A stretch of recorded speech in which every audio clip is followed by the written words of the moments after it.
दोस्तों SSC GD constable exam 5 मार्च 2024 का first shift समाप्त हो चुका है। और दोस्तों 5 मार्च 2024 के फर्स्ट शिफ्ट में जीके जीएस के सेक्शन से जो भी प्रश्न पूछे गए हैं इस वीडियो में मैं डिस्कस करने वाला हूं। तो साथियों आज का पहला प्रश्न पूछा गया था फर्स्ट शिफ्ट में, राष्ट्रीय खेल दिवस प्रत्येक वर्ष किस तिथि को मनाया जाता है। तो साथियों राष्ट्रीय खेल दिवस प्रत्येक वर्ष 29 अगस्त को मनाया जाता है।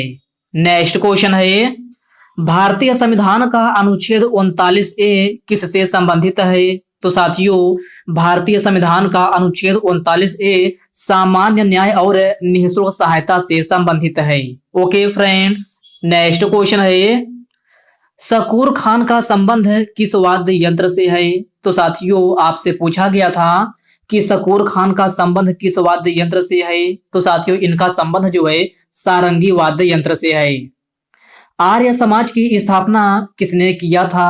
तो साथियों यह भी प्रश्न आज के फर्स्ट शिफ्ट में पूछा गया प्रश्न है कि आर्य समाज की स्थापना किसने किया था। तो साथियों आर्य समाज की स्थापना स्वामी दयानंद सरस्वती ने की थी। और साथियों आर्य समाज की स्थापना कब हुई थी। तो इसकी स्थापना जो है 1875 ईस्वी में हुई थी।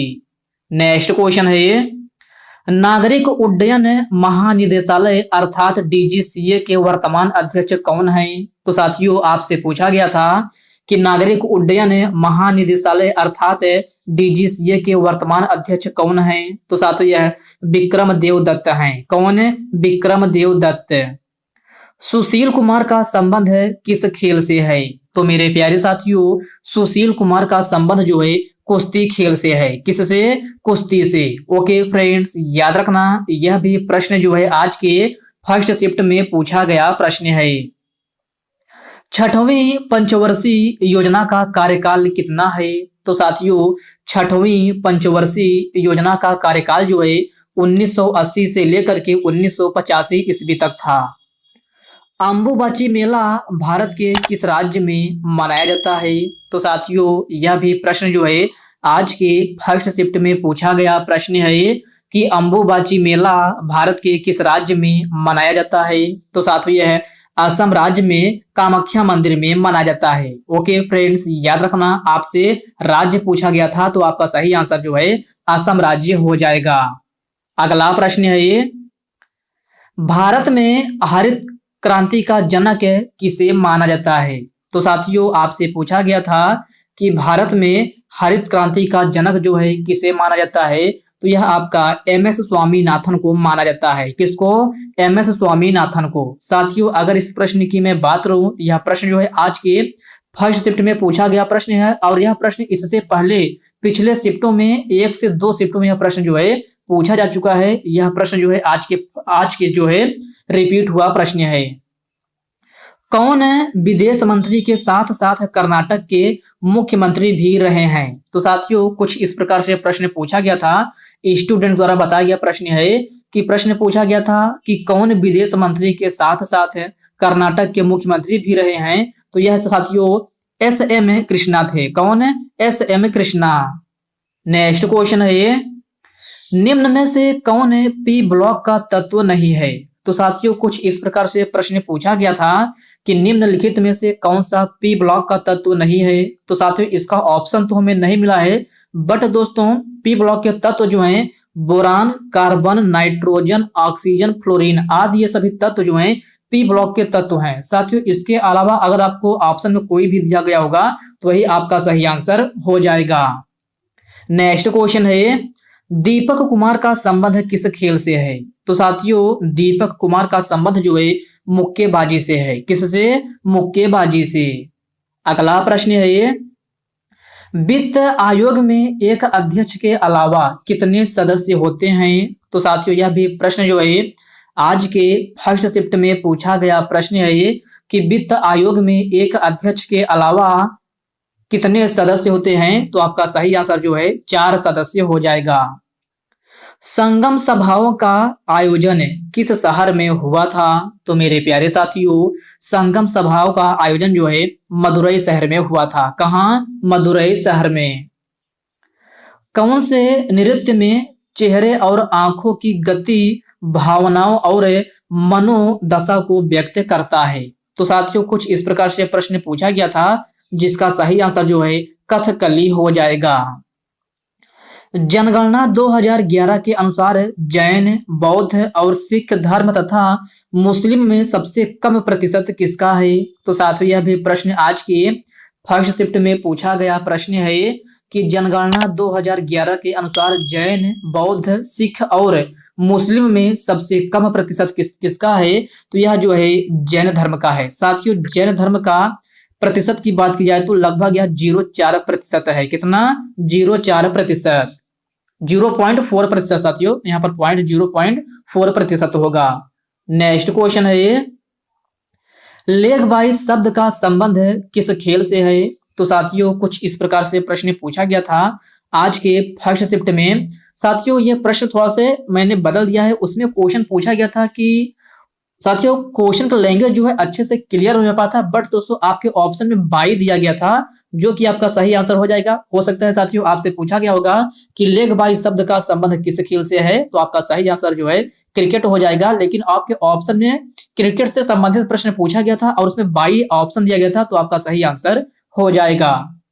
साथियों अगला प्रश्न पूछा गया था, बजट घाटा से संबंधित कोई प्रश्न पूछा गया था, लेकिन क्वेश्चन का लैंग्वेज जो है क्लियर नहीं हो पाया था, तो स्टूडेंट जो है इनको नहीं बता पाया है। तो साथियों 5 मार्च के फर्स्ट शिफ्ट का एग्जाम जो भी साथी देकर आए हैं, तो साथियों आप लोग कमेंट बॉक्स में कमेंट करके बताइएगा कि ये लेग बाई शब्द वाला क्वेश्चन और बजट घाटा से संबंधित जो है कौन से प्रश्न पूछे गए हैं। आप लोग कमेंट बॉक्स में कमेंट करके हमें इन प्रश्नों को जरूर बताइएगा। तो साथियों जीके जीएस के 20 क्वेश्चन में से हमें 18 क्वेश्चन मिले थे, जो कि मैंने आपको करा दिया है। साथियों मैं हिंदी के प्रश्नों को देख लेता हूं।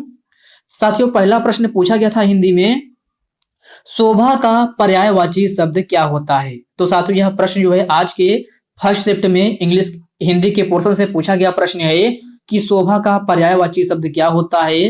तो शोभा का पर्यायवाची शब्द की बात की जाए तो सौंदर्य, सुंदरता, आभा, विभा, ये सभी शब्द जो हैं आपके शोभा का पर्यायवाची शब्द हैं। सौम्य का पर्यायवाची शब्द क्या होता है? तो साथियों आपसे सौम्य का पर्यायवाची शब्द पूछा गया था। तो सौम्य का पर्यायवाची शब्द जो है सभ्य, शालीन और विनम्र, ये सभी शब्द जो हैं आपके सौम्य का पर्यायवाची शब्द हैं। साथियों इसका ऑप्शन तो हमें नहीं मिला है, बट दोस्तों आपके ऑप्शन में इनमें से जो भी दिया गया होगा आपका सही आंसर हो जाएगा। नेम शब्द का तत्सम क्या होता है? तो साथियों नेम शब्द का तत्सम जो है नाम होता है। क्या? नाम है। यह भी प्रश्न जो है आज के फर्स्ट शिफ्ट में पूछा गया प्रश्न है। मुट्ठी गर्म होना मुहावरे का अर्थ क्या होता है? तो साथियों आपसे पूछा गया था कि मुट्ठी गर्म होना मुहावरे का अर्थ क्या होता है। तो साथियों मुट्ठी गर्म होना मुहावरे का अर्थ जो है धन प्राप्त होना होता है। क्या? धन प्राप्त होना या रिश्वत लेना, इनमें से कुछ भी हो सकता है। लड़ना का भाववाचक शब्द क्या होता है? तो मेरे प्यारे साथियों लड़ना का भाववाचक शब्द जो है लड़ाई होता है। दुर्जन का विलोम शब्द क्या होता है? तो आपसे दुर्जन का विलोम शब्द पूछा गया था, तो आपका सही आंसर जो है सज्जन हो जाएगा। निर्जन का विलोम शब्द क्या होता है? तो साथियों निर्जन का विलोम शब्द आबाद होता है। साथियों अगला प्रश्न जो है शुद्ध वर्तनी से पूछा गया था, विद्यार्थी का शुद्ध वर्तनी क्या होता है? तो साथियों विद्यार्थी का शुद्ध वर्तनी विद्यार्थी होता है। क्या? विद्यार्थी। आपसे ये गलत करके पूछा गया था, आपसे इसका सही रूप पूछा गया था, तो ये विद्यार्थी जो है इसका सही रूप होता है। नेक्स्ट क्वेश्चन है ये। साथियों अगला प्रश्न जो आपसे पूछा गया था, अगला प्रश्न पूछा गया था कि उच्चारण का शुद्ध वर्तनी क्या होता है। दोस्तों आपसे 2 शुद्ध वर्तनी पूछा गया था, पहला विद्यार्थी का पूछा गया था और दूसरा जो है उच्चारण का पूछा गया था। तो उच्चारण का शुद्ध वर्तनी शब्द जो है उच्चारण होता है। क्या? उच्चारण। ओके फ्रेंड्स इसको आप याद रखिएगा। तो साथियों 5 मार्च के फर्स्ट शिफ्ट में हमें कुल मिलाकर हिंदी और जीके के 26 क्वेश्चन मिले थे, जो कि मैंने एकदम ऑथेंटिक क्वेश्चन के साथ आपको एनालिसिस करा दिया है। साथियों इसके अलावा अगर आपको हिंदी या जीके का कोई भी क्वेश्चन याद हो तो हमें उन प्रश्नों को आप कमेंट बॉक्स में कमेंट करके जरूर बताइएगा। तो साथियों आज के इस वीडियो में बस इतने ही प्रश्न। साथियों यह वीडियो आपको कैसी लगी आप कमेंट बॉक्स में कमेंट करके अपना फीडबैक जरूर दीजिएगा। और साथियों यह वीडियो आपके लिए थोड़ा हेल्पफुल लगा हो तो इस वीडियो को लाइक कर दीजिए। अपने साथियों के साथ शेयर कीजिए। फ्रेंड्स, अभी तक आप चैनल को सब्सक्राइब नहीं किए हैं तो आप जो है चैनल को सब्सक्राइब करके बेल आइकन को जरूर से जरूर प्रेस कर लीजिएगा। तो चलिए साथियों, इसी के साथ हम मिलते हैं किसी नेक्स्ट वीडियो में। तब तक के लिए जय हिंद दोस्तों।